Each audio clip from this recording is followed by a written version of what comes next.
नमस्कार। आज हम इतिहास के उन पन्नों को पलटेंगे जहां भारत को तलवारों से नहीं बल्कि कविता, प्रेम और बराबरी के एक नए विचार से गढ़ा गया था। जी हां, हम बात कर रहे हैं दो बहुत ही शक्तिशाली आंदोलनों की।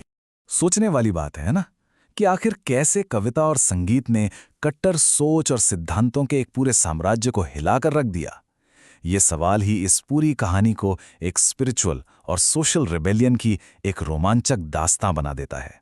तो चलिए इस क्रांति की एक एक परत को खोलकर देखते हैं। तो इस बदलाव की कहानी को समझने के लिए हमें सबसे पहले उस दौर में जाना होगा।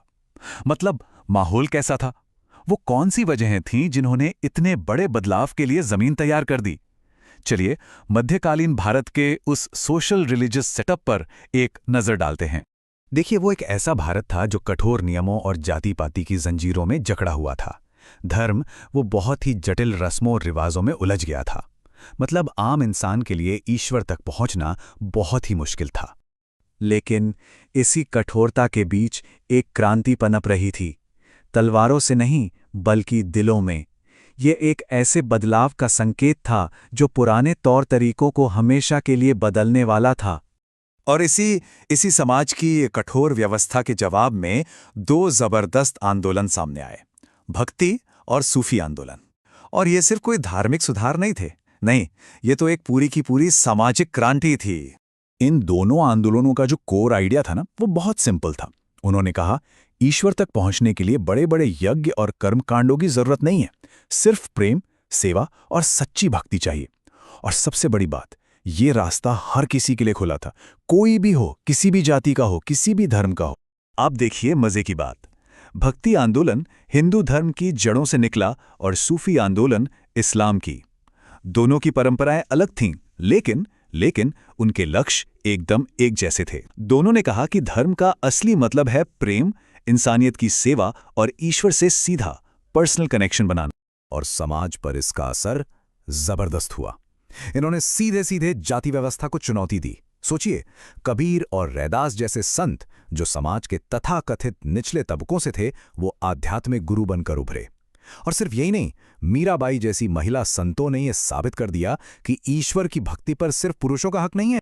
अच्छा, एक बात और, भक्ति आंदोलन का सामाजिक लक्ष्य तो एक था, मतलब बराबरी और प्रेम, लेकिन ईश्वर को देखने का, उसे महसूस करने का तरीका, उसको लेकर इसके अंदर दो अलग अलग रास्ते थे। तो ये दो धाराएं थी, निर्गुण और सगुण। निर्गुण भक्ति धारा का मानना था कि ईश्वर का कोई रूप नहीं है, कोई आकार नहीं है, वो फॉर्मलेस है, हर कण में है।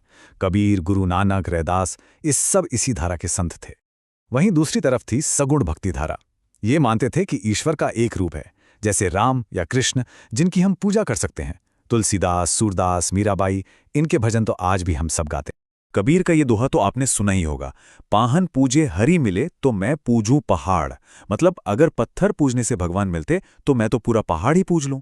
ये दोहा निर्गुण भक्ति की सोच को एकदम साफ कर देता है। उनका कहना था कि ईश्वर किसी मूर्ति या मंदिर में नहीं, बल्कि इंसान के अपने दिल में बसता है।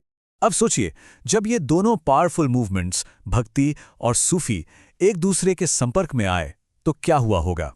एक ऐसा कल्चरल फ्यूजन हुआ, एक ऐसा संगम जिसने भारत की पहचान को हमेशा के लिए बदल कर रख दिया। और इसी संगम से जन्म हुआ उस चीज का जिसे हम आज गंगा जमुनी तहजीब कहते हैं। ये शब्द ही अपने आप में कितना खूबसूरत है ना।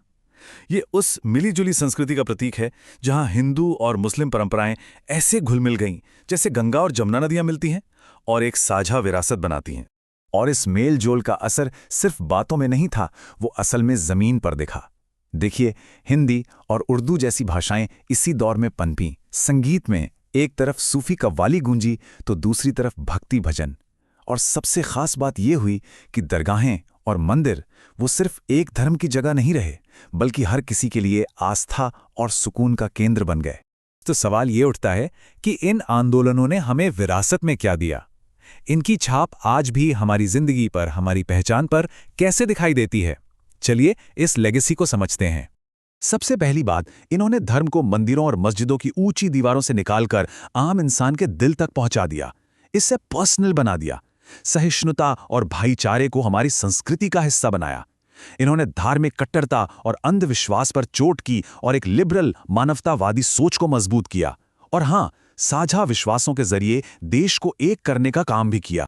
तो अगर एक लाइन में कहें तो इन आंदोलनों ने भारतीय समाज को कठोर नियमों और सिद्धांतों के चंगुल से निकालकर एक ऐसे समाज में बदल दिया जिसका रास्ता प्रेम, विश्वास और इंसानियत से होकर गुजरता था।